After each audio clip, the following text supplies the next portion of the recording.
जय श्री कृष्ण एवरीवन, कैसे हैं आप सब लोग। आई होप आप सब बहुत ही अच्छे होंगे, एकदम फर्स्ट क्लास। मुझे पता है इस टाइम पे ना हार्ट बीट बहुत तेज़ हो जाती है क्योंकि 3 दिन का टाइम बचा है। 3 दिन बाद आपके सीए फाउंडेशन के एग्जाम्स स्टार्ट है। 13th को आपका अकाउंट्स का एग्जाम है और जब मैं वीडियो रिकॉर्ड कर रहा हूँ तो ये है 10th सितंबर। तो ऑलमोस्ट 3 दिन का टाइम बचा हुआ है। अब बात ये है कि इन 3 दिन में क्या करना चाहिए। मैं आपको बता रहा हूँ, इतनी सारी गलतियाँ होती है ना इन 3 दिन में, इतनी सारी मिस्टेक्स बहुत सारे बच्चे करते हैं और उसका कॉन्सिक्वेंसेस बहुत गंदे होते हैं। तो क्या मिस्टेक्स आपको अवॉइड करनी चाहिए इन 3 दिन में, एक्चुअली में आपको किस पे फोकस करना चाहिए, क्या हमको मैराथन वीडियोस देखनी चाहिए या सेल्फ स्टडी करनी चाहिए, इस पे थोड़ी सी डिटेल्ड बात करते हैं ताकि आपका टाइम बचे। टाइम की जब मैं बात कर रहा हूँ ना, ट्रस्ट में, इन 3 दिन में जिस बच्चे ने टाइम मैनेजमेंट प्रॉपरली कर लिया, अपने टाइम को प्रॉपरली यूटिलाइज कर लिया, उसका एग्जाम निकल जाएगा। ट्रस्ट में, ठीक है। तो इन 3 दिन में आपको टाइम को किस तरीके से यूटिलाइज करना है, थोड़ी सी गाइडेंस आपके लिए। ध्यान से मेरी बात सुनेंगे। आज 10th सितंबर है। हाँ जी, बिल्कुल सही। 10th सितंबर को मेरे हिसाब से, ठीक है, एज पर मी, इस टाइम पे एटलीस्ट लास्ट के 3 दिनों में आपको सबसे ज़्यादा फोकस करना चाहिए सेल्फ स्टडी पे। मुझे पता है इस 3 दिन में यूट्यूब पे एक बहुत बड़ा मेला लगता है, ठीक है। सारे के सारे लोग मैराथन लेते हैं, इंक्लूडिंग मी, राइट। मैं अपनी बात भी कर रहा हूँ कि लास्ट के 3 दिन में बहुत सारे important questions, expected questions, marathon, full day, फलाना ढिंगाना, बहुत चीज़ें होती है, राइट। जो कि सही है, मैं उसको गलत नहीं कह रहा हूँ। लेकिन अगर आप ऐसे स्टूडेंट हो जिसने पहले वन शॉट्स देख लिए हैं, जिसने पहले पूरा स्टडी मेट कवर कर लिया है, जिसने इंपॉर्टेंट क्वेश्चंस कर लिए, सब कुछ कर लिया है, तो आपको इन 3 दिन में कोई भी मैराथन देख के कुछ नहीं मिलने वाला, क्योंकि ऑलरेडी वो क्वेश्चंस आप प्रैक्टिस कर चुके हो। आपको यहाँ पे क्या फोकस करना है, सेल्फ स्टडी पे, ठीक है। तो पहले मैं उनकी बात करता हूँ जिन्होंने ऑलमोस्ट सिलेबस को कंप्लीट कर लिया है, डिटेल्ड क्लासेस करी है, सर स्टडी मैट के सारे क्वेश्चंस करे हैं, ऑलमोस्ट प्रीवियस ईयर क्वेश्चंस वगैरह भी देख रखे हैं। तो फिर तो आपको मैराथन देख के टाइम वेस्ट ही होने वाला है और कुछ नहीं होने वाला। तो मेरे हिसाब से आपको क्या करना चाहिए, सबसे पहले आज के दिन में आपका टाइम है सेल्फ प्रैक्टिस का। जब मैं बात करता हूँ सेल्फ प्रैक्टिस की, तो इसका मतलब क्या है कि आपको खुद से ही क्वेश्चंस देखने हैं। प्रैक्टिस का मतलब ये नहीं है कि आपको सारे क्वेश्चंस खुद से प्रैक्टिस करने हैं, कि वो तो पॉसिबल नहीं है। लेकिन आपको क्या करना है, जितने भी आप आपके हाई वेटेज चैप्टर, जैसे कि आपको पता है कंपनी अकाउंट्स आराम से 20 मार्क्स का आने लग गया है। पार्टनरशिप अकाउंट्स भी आराम से आपका 15-20 मार्क्स का आने लग गया है। फाइनल अकाउंट 10 मार्क्स का आता है, एनपीओ 10 मार्क्स का, इनकम रिकॉर्ड्स। तो यही मिला के अराउंड अराउंड आपके 50-60 मार्क्स बन जाते हैं इन्हीं चैप्टर्स को मिला के। तो सबसे पहले हमें फोकस किस पे करना है, इन चैप्टर्स पे। अब किस तरीके से रिवीजन करनी है, ये बहुत इंपॉर्टेंट है। सबसे पहले, अगर आपने इन चैप्टर्स के स्टडी मैट के क्वेश्चंस कर रखे हैं, पहले आपने वन शॉट्स देख रखे हैं, आपको कॉन्सेप्ट्स आते हैं, तो आपको अगेन कोई भी वीडियोस देखने की बिल्कुल भी रिक्वायरमेंट नहीं है, जीरो रिक्वायरमेंट। आप टाइम वेस्ट करोगे अगर आप वीडियोस देखोगे। तो आपको करना ये है कि सबसे पहले तो इन चैप्टर्स के लिए आपको टाइम अलॉट करना है। मैं बार बार बोल रहा हूँ कि इन 3 दिन में जिसने अपना टाइम प्रॉपरली यूटिलाइज कर लिया वो निकाल देगा। कई बार ऐसा होता है कि आप किसी एक चैप्टर में इतना ज़्यादा टाइम दे दोगे कि और बाकी चैप्टर्स के लिए टाइम बचेंगे नहीं, जो जिसका फायदा नहीं है, राइट। तो प्रॉपर्ली आपको टाइम यूटिलाइज करना है। जैसे मान लेते हैं कि अभी आपके पास दिन में पढ़ने के लिए 8 घंटे का टाइम है, तो उस 8 घंटे को आप प्रॉपर्ली किस तरीके से यूटिलाइज करने वाले हैं वो आपको पता होना चाहिए। अब बात आती है कि भाई किस तरीके से प्रैक्टिस करनी है। सबसे पहले फोकस होना चाहिए आपके स्टडी मटेरियल पे, जो आपका आईसीए का स्टडी मैट है। आई एम वेरी श्योर कि आपने स्टडी मैट के क्वेश्चंस कर रखे हैं। अगर आपने स्टडी मैट के क्वेश्चंस कर रखे हैं तो आपको करना क्या है, अगर आपके पास खुद के नोट्स हैं, जैसे मान लो किसी का कोर्स आपने परचेज कर रखा था, मेरा कर रखा था, तो आपके पास नोट्स होंगे। आपको नोट्स ओपन करने हैं, नोट्स को देखना है, क्वेश्चंस को देखना है, सारे क्वेश्चंस को रीड करना है। ये बहुत इंपॉर्टेंट है। मैं ये नहीं बोलने वाला कि कुछ क्वेश्चंस छोड़ दो, नहीं। इस टाइम पे क्वेश्चन सारे के सारे आपकी नजरों में आने चाहिए। सारे क्वेश्चंस को प्रॉपर्ली रीड करो। अच्छा, क्वेश्चन को रीड करा, अब जब आप क्वेश्चन रीड करते हो ना, तो आपके दिमाग में चलेगा कि हाँ ये ऐसे होगा, ये ऐसे होगा। कुछ चीज़ें आप सिंपली कैलसी पे कर सकते हो, कैलकुलेटर पे कर सकते हो, लेकिन कोई ऐसी एडजस्टमेंट जो आपको पता है कि यार ये इंपॉर्टेंट एडजस्टमेंट है, इसमें मैं पहले एक बार फंसा हुआ हूँ, इसको मुझे दोबारा रिवाइज करना है, उसके लिए आप पेन और पेपर ज़रूर उठाएं। जैसे एक सिंपल सा एग्जांपल लेते हैं कि लेट्स से अगर आप कंपनी अकाउंट्स में शेयर्स कर रहे हैं, आपको लगता है कि शेयर्स में जहां पे 2 शेयर होल्डर होते हैं, दोनों शेयर्स फॉर फीचर होते हैं, री इशू होते हैं, तो वहां पे कैपिटल रिजर्व में मुझे थोड़ा इशू आता है। तो आप क्या कर सकते हो, कैपिटल रिजर्व निकालते टाइम पेन पेपर उठाओ, उसकी आप प्रॉपर्ली कैलकुलेशन करके देख लो। उतनी ही एडजस्टमेंट करनी है, कुछ पूरी एंट्रीज करने की रिक्वायरमेंट आपको नहीं है। एंट्रीज को फटाफट से देखा, आगे बढ़ गए। लेट्स से आपको ओवर सब्सक्रिप्शन में थोड़ा बहुत इशू आता है, उसका एक क्वेश्चन करके देख लिया, आगे बढ़ गए। आप बात समझो। यस, इतना ही करना है, इससे ज़्यादा करने की रिक्वायरमेंट नहीं है। बस मेक श्योर कि स्टडी मैट के सारे क्वेश्चंस आप देख कर जा रहे हैं। सिंपल सी बात है। हाँ जी, सेम आपको बाकी चैप्टर से करना है। अब हो सकता है कि आज ये सारे चैप्टर्स कंप्लीट ना हो, कोई बात नहीं है। मैंने ये इसलिए लिखा है क्योंकि ये चैप्टर्स आपको पहले करने हैं। इन चैप्टर्स पे फोकस थोड़ा पहले करना, क्योंकि ये चैप्टर्स काफ़ी हाई वेटेड चैप्टर्स हैं। और एंड में अगर छोड़ते हो तो एंड में उतना टाइम नहीं बचता, ठीक है। अब हम बात करते हैं 11th ऑफ सितंबर की। तो 10th ऑफ सितंबर में मेक श्योर कि आप कोई भी यूट्यूब की कोई वीडियोस देखने की, आपको ना तो मेरी वीडियो देखने की कोई रिक्वायरमेंट है ना किसी और की। अगर आप ऐसे स्टूडेंट हो जिसने ये चैप्टर्स पहले कर रखे हैं, लेट्स से अगर आपने चैप्टर पहले नहीं कर रखे हैं, तो आई वुड सजेस्ट कि फिर तो अभी करने का फायदा भी नहीं है ना। थिंक अबाउट इट कि अभी आपको क्या करना है, अभी वो करना है जो चैप्टर्स आपने पहले कर लिए उनको रिवाइज करना है। क्या कोई नया चैप्टर आप कर सकते हो? आई वुड सजेस्ट कि उसको अवॉइड करो आप। अगर लेट्स से 80% 90% सिलेबस हो चुका है तो उसी को अच्छे से रिवाइज करो, ठीक है। कोई छोटा मोटा चैप्टर बचा है, बोनस बचा है, उसका वन शॉट देखना है, देख लो, कोई बात नहीं। कोई बड़ा चैप्टर एनपीओ आपने अभी तक आज तक किया ही नहीं है, अब तो उसको छोड़ दो, है ना। इनकम्प्लीट रिकॉर्ड्स कभी किया ही नहीं है, अब उसको छोड़ दो। जो चैप्टर्स कर रखे हैं उन्हीं को आपको देखना है। लेट्स से अगर आपको लगता है कि आपने पहले किया था लेकिन कॉन्सेप्ट उतना अच्छे से मुझे आप रिकॉल नहीं हो रहा है, उसके आप वन शॉट देख सकते हो। जिसके आपको समझ में आते हैं उनके आप देख सकते हो, वो आपकी मर्जी है। मेरे सारे वन शॉट्स ऑलरेडी अपलोडेड है सारे चैप्टर्स के। मैं क्या करूंगा, इस वीडियो के लिंक में और कमेंट सेक्शन में जितने भी मेरे सीरीज हैं, preparation booster series, one shot की सीरीज, उसका लिंक डाल दूंगा, आप वहां से कर सकते हो, ठीक है। किसी और का समझ में आता है कहीं और से भी कर सकते हो, कोई दिक्कत वाली बात नहीं है। लेकिन मेक श्योर कि सिर्फ उन्हीं चैप्टर्स के वन शॉट देखो जिनका आपको लगता है कि आपने पहले कभी करा था लेकिन आपको याद नहीं आ रहा। लेकिन अगर आपने पहले कर रखा है, आपको पता है कि आपको क्वेश्चंस आते हैं, तो फिर आई वुड सजेस्ट कि फटाफट से पेज पलटने की बारी है। वीडियो देखोगे तो टाइम वेस्ट होगा और कुछ भी नहीं होगा, सिंपल सी बात है, ठीक है। ऑलराइट, जब बात करते हैं 11th ऑफ सितंबर की, तो 10th ऑफ सितंबर को आपको कोशिश करनी है जितने मेजॉरिटी चैप्टर्स आप यहाँ पे कंप्लीट कर सकते हैं इनमें से। Company accounts, partnership, final accounts. अब ये क्या देखो, पार्टनर्स देखो, अगर हम फाइनल अकाउंट्स, एनपीओ और इनकम्प्लीट रिकॉर्ड्स की बात करते हैं तो काफी सिमिलर चैप्टर्स हैं। क्यों? Trading, profit and loss account, balance sheet, यही सब चीजें आपको करनी होती है।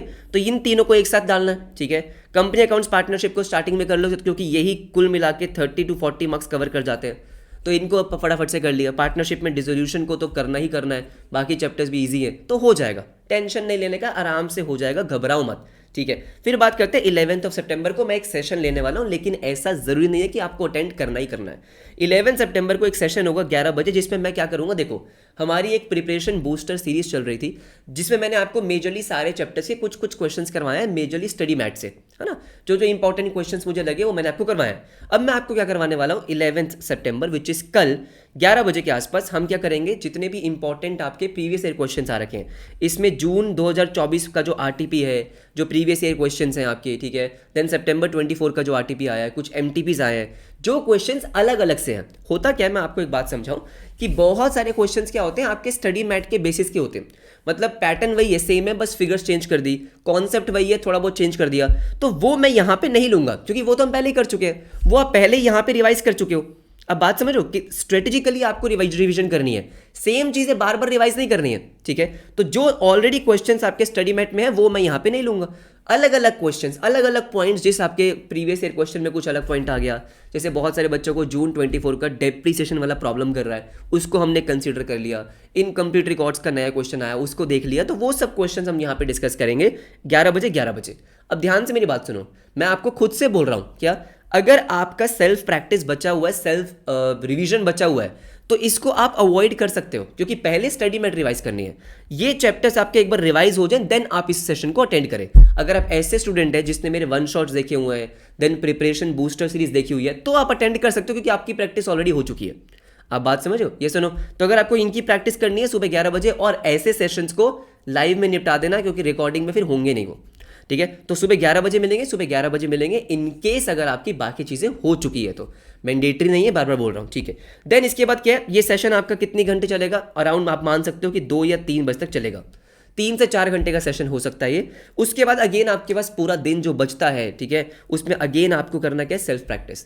सबसे पहले अगर इसमें से कुछ चैप्टर्स बचे हैं, पहले उनको कंप्लीट करेंगे, देन ये चैप्टर्स करेंगे। रेक्टिफिकेशन, डेप्रिसिएशन, इजी चैप्टर्स हैं, छोटे चैप्टर्स हैं। अगेन इनमें भी आपको वही सेम चीज करनी है, स्टडी मैट उठानी है, पेज पलटने हैं। जो क्वेश्चन आपको लगता है कि यार ये एडजस्टमेंट ऐसी है जो मैं भूल जाता हूँ, आपने मार्क कर रखी होगी, आपने कुछ एडजस्टमेंट्स होती है ना जिसमें दिक्कत होती है, वो मार्क कर रखी होगी, उनको ही प्रैक्टिस करना है। क्वेश्चन सारे देखने, आंसर फटाफट से ऊपर ऊपर से देखे, पेज पलटे, एक आधा क्वेश्चन बीच में करके देख लिया, जस्ट टू मेक श्योर कि हाँ आपको क्वेश्चन आता है, थोड़ा कॉन्फिडेंस बूस्ट करने के लिए। तो वो आपको इस तरीके से इन चैप्टर्स को निपटाते जाना।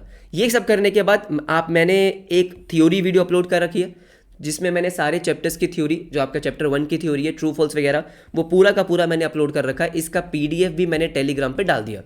ठीक है, आप उसको फटाफट से रिवाइज कर लेना, 11 को करना नहीं तो 12 को कर लेना, लेकिन कर ज़रूर लेना। अच्छा ठीक है, तो यहाँ पे मैं बार बार आपको एक चीज़ बता रहा हूँ कि इन 3 दिनों में सबसे ज़्यादा मेजर फोकस अगर आपको क्लियर करना है, आप देखते हो कि बहुत सारे बच्चे इस टाइम पे मैराथन्स वगैरह में बैठे होते हैं, वो वही बच्चे हैं जिनकी तैयारी नहीं है, टू बी वेरी ऑनेस्ट, ठीक है, जिनकी 50-60% तैयारी है, उनके लिए मैराथन्स थोड़े यूजफुल हो जाते हैं, क्योंकि लास्ट टाइम पे आपने कुछ पढ़ लिया, पेपर में आ गया, आप करके आ गए, ठीक है। मैराथन्स वगैरह या जो मेरी ये क्लासेज है, जैसे मेरी क्लास होगी अब 12 सितंबर को, 11 सितंबर को मैंने एक सेशन लिया, मैं और सेशन नहीं लूंगा, क्योंकि मैं चाहता हूं कि आप आखिरी टाइम पे सिर्फ सेल्फ स्टडी पे फोकस करें। 12 सितंबर को एक सेशन होगा, अगेन मेजर फोकस आपकी सेल्फ प्रैक्टिस पे होना चाहिए। एक सेशन होगा जो मैंने लास्ट टाइम भी लिया था, जिसमें से कुछ क्वेश्चन एग्जाम में आ गए थे लकीली, ऐसा ज़रूरी नहीं है कि ये क्वेश्चन मैं आपको करवाऊंगा ये एग्जाम में आ जाएंगे, लकीली आ गए थे, तो इस बार मैं कोशिश करूंगा वही एक्सपेक्टेड क्वेश्चंस करवाने की, ठीक है, जो मुझे लगता है कि आ सकते हैं। तो अराउंड 20 के आसपास क्वेश्चंस होते हैं, ये एक सेशन होता है, ऑलराइट, ठीक है। ये सेशन होगा कब, 12 सितंबर को, इसका टाइमिंग आपको टेलीग्राम पे बता दूंगा। 13 सितंबर को सुबह सुबह आपको कुछ नहीं करना है, अपनी आंखों को, अपने दिमाग को आराम देना है, सिर्फ जो आपके पास नोट्स हैं, ठीक है, मेरे नोट्स हैं, किसी के भी नोट्स हैं, उन नोट्स को पलटना है। थ्योरी नोट्स हो सकते हैं, प्रैक्टिकल नोट्स हो सकते हैं, बस पेज पलटना है, सिर्फ और सिर्फ चैप्टर्स को देखना है और आगे बढ़ना है, क्योंकि जितना ज़्यादा आप 13 सितंबर को वीडियोस देखोगे थक जाओगे, थकना नहीं है उस दिन फ्रेश रहना है, ठीक है। तो 13 सितंबर को आई वुड सजेस्ट कि कोई भी वीडियोस वगैरह देखने की रिक्वायरमेंट नहीं है। मैं हमेशा बोलता हूँ कि जिस दिन एग्जाम होता है ना, उस दिन अपनी आंखों को आराम दिया करो, उस दिन स्क्रीन टाइम्स कम से कम रखा करो, ताकि फ्रेश रहो, क्योंकि बेकार में कुछ नया क्वेश्चन देख लिया, वाट लग जाएगी, बहुत वाट लग जाएगी, और ये क्वेश्चन तो यही नहीं, ये चैप्टर तो आता ही नहीं है, तो अपने में रहो, जितना आपने कर रखा है उतना ही पढ़ते रहो बस, ठीक है। अगर 80% भी कर रखा है, बस 80% को रिवाइज करते रहो, आपका एग्जाम निकल जाएगा। बेकार में कॉन्फिडेंस की धज्जियां उड़ जाएगी कोई नया क्वेश्चन देखा तो, इसलिए बोल रहा हूँ। तो ये एक छोटा सा प्लान है, अगेन आप अपने हिसाब से बना सकते हो, लेकिन मेजरली आपको किन चीज़ों को अवॉइड करना है, आई वुड सजेस्ट कि ज़्यादा से ज़्यादा यूट्यूब पे मत बैठो, ठीक है, सेल्फ स्टडी पे थोड़ा फोकस करो, क्योंकि बहुत सारे बच्चे ना लास्ट टाइम पे सेल्फ स्टडी बिल्कुल भी नहीं करते हैं, बस बैठे हुए हैं, जिसका मैराथन चल रहा है बैठ गए, हर चैनल पे चल रहा होता है, मेरे पे चल रहा होगा, किसी और पे चल रहा होगा, बैठ गए, क्वेश्चन कर रहे हैं, वही क्वेश्चन जो पहले कर रखे हैं, वही क्वेश्चन जो आपको आता है, हाँ बस हो गया भाई। अब आपको क्या करना है, अब आपको थोड़ा सेल्फ प्रैक्टिस पे ध्यान देना है लास्ट के 2-3 दिनों में, राइट, ठीक है। तो जैसे मैंने आपको बताया, एक चीज़ का ध्यान रखना कि टाइम अलॉट कर देना। कई बार ऐसा होता है कि कंपनी अकाउंट्स में 10 घंटे लगा दिए, 4 घंटे लगा दिए, नहीं, टाइम अलॉट करो कि आज मुझे 12 घंटे में ये चैप्टर्स कंप्लीट करने हैं, तो इसका मतलब कंपनी अकाउंट्स को 3 घंटे से ऊपर नहीं देना, राइट। एनपीओ को 2 घंटे से ऊपर नहीं देना, एनपीओ में बस एडजस्टमेंट्स देखनी है, आगे बढ़ना है, एडजस्टमेंट देखनी है, आगे बढ़ना है। फाइनल अकाउंट्स में एडजस्टमेंट्स देखनी है, आगे बढ़ना है। एक आधा क्वेश्चन करके देख लिया, बात खत्म। अब बात समझ रहे हो, ठीक है। ये वाला सेशन का पीडीएफ भी मैं अपलोड कर दूंगा, ऑल राइट एवरीबडी। अगर आपने लेट्स से कि पहले कोई previous year questions RTPs MTPs नहीं करे, देन ये सेशन थोड़ा सा आई वुड से कि अटेंड कर लेना। कर रखे तो फिर तो अगेन आपको कोई फायदा नहीं है, आप आराम से सेल्फ स्टडी फोकस करो। लेकिन इन 3 दिन में टाइम को थोड़ा सा स्ट्रेटेजिकली मैनेज करना है, कहीं भी वेस्ट नहीं करना है, राइट। और वेस्ट होता एक्चुअली में यूट्यूब पे, ठीक है। जितना ज़्यादा आप वही पढ़ोगे जो पहले पढ़ रखा है, उतना आपके लिए बेनिफिशियल होने वाला है। आई नो कि थोड़ा सा वियर्ड होता है कि भाई, क्योंकि मैं भी यूट्यूब पे सेशंस लेता हूँ और मैं आपको बोल रहा हूँ कि यूट्यूब पे मत बैठो, लेकिन ये आपके लिए बेनिफिशियल है, ठीक है, कि लास्ट के 3 दिन में जितना हो सके खुद पे टाइम देना, राइट एवरीबडी। बाकी टेंशन नहीं लेने का, आराम से हो जाएगा, आराम से आपका पेपर निकल जाएगा अगर आपने तैयारी करी है। पेपर बिल्कुल भी मुश्किल नहीं आता है, कुछ ऐसा नहीं है कि भाई बहुत बाहर से क्वेश्चन आ जाएंगे। जून 24 का जब भी क्वेश्चन था वो भी आसान पेपर था, ऐसा कोई बहुत मुश्किल पेपर नहीं था। एक वीडियो मैं ज़रूर अपलोड करने वाला हूँ प्रेजेंटेशन की, ठीक है। मेरे पास एक आंसर शीट है जिसमें 98 मार्क्स आए थे एक स्टूडेंट के, तो वो प्रेजेंटेशन की वीडियो मैं रिकॉर्ड करके डाल दूंगा कि आपको किन किन चीज़ों का ध्यान रखना है। कई बार ऐसा होता है कि क्वेश्चन कर दिया लेकिन फिर भी पूरे मार्क्स नहीं मिलते हैं। ट्रू फॉल्स में स्पेसिफिकली 12 मार्क्स का ट्रू फॉल्स आता है, लेकिन मेजॉरिटी बच्चों को कभी 12 मार्क्स नहीं मिलते हैं। तो किन चीज़ों का ध्यान रखना है, एक वीडियो मैं छोटी सी अपलोड कर दूंगा, उसको ज़रूर देख लेना। टेलीग्राम का लिंक आपको मिल जाएगा कमेंट सेक्शन में, वो सब ज्वाइन कर लेना। पीडीएफ्स वगैरह वहाँ पे आपको सारी की सारी मिल जाएगी, राइट एवरीबडी। कोई डाउट होगा आप मुझे टेलीग्राम पे मैसेज कर सकते हो, आप मुझे कमेंट सेक्शन में बता सकते हो। घबराना नहीं है, बिल्कुल नहीं घबराना है। जो आपने पढ़ाई करी है आपको पेपर में वही क्वेश्चन दिखेंगे, बट इतना करना है कि जो क्वेश्चन कर रखे हैं आते हैं वो पेपर में करके आए। कई बार ऐसा होता है कि पेपर में ब्लैंक हो जाते हैं, बस वो हमें अवॉइड करना है, और उसका सिर्फ एक ही तरीका है कि जितनी ज़्यादा आप रिविजन्स करेंगे, राइट एवरीबडी। सारे क्वेश्चंस करके नहीं देखने, लेकिन सारे क्वेश्चन देख कर जाने हैं। आई होप ये बात आपको समझ में आ गई होगी कि आपको अगले 3 दिन या 4 दिन जो भी आपके पास है, 3-3.5 दिन का टाइम आपके पास बचा हुआ है, उसको किस तरीके से प्रॉपर्ली यूटिलाइज करना है। आई वुड सजेस्ट कि उसमें से सबसे इंपॉर्टेंट पार्ट एक्चुअली में यही है, सेल्फ प्रैक्टिस। 2-3 सेशन जो मेरे होंगे वो आप चाहो तो अटेंड कर सकते हो। ऑब्वियसली बात है, मैं कोशिश करता हूँ कि कम से कम टाइम में जितना ज़्यादा कंटेंट आपको दे सकूँ उतना दूँ। लेकिन हाँ, अगर आप मेरे सेशन ना भी देख के सेल्फ स्टडी करना चाहते हो तो वो भी बेस्ट है। आप बात समझ रहे हो, इतना ज़्यादा इंपॉर्टेंट होता है आखिरी के टाइम पे सेल्फ स्टडी करना, इन केस अगर आपने पहले पढ़ाई कर रखी है। अगर पहले आपने तैयारी नहीं कर रखी है तो आप ऑब्वियसली बात है मैराथन्स वगैरह ही देखोगे, उसी से ही आपकी थोड़ी बहुत तैयारी हो पाएगी। राइट एवरीबॉडी, अपना ध्यान रखें, पढ़ते रहें, टेंशन बिल्कुल नहीं लेना है, स्ट्रेस बिल्कुल नहीं लेना है। एग्जाम आपका क्लियर होने वाला है। पेपर मैं देख चुका हूँ, पेपर ना मेरे पास 3-4 दिन पहले आ जाता है, तो मैंने देख लिया है, ईजी पेपर है, स्टडी मैट से बना हुआ है, हो जाएगा। ठीक है, bye everybody, bye bye, take care.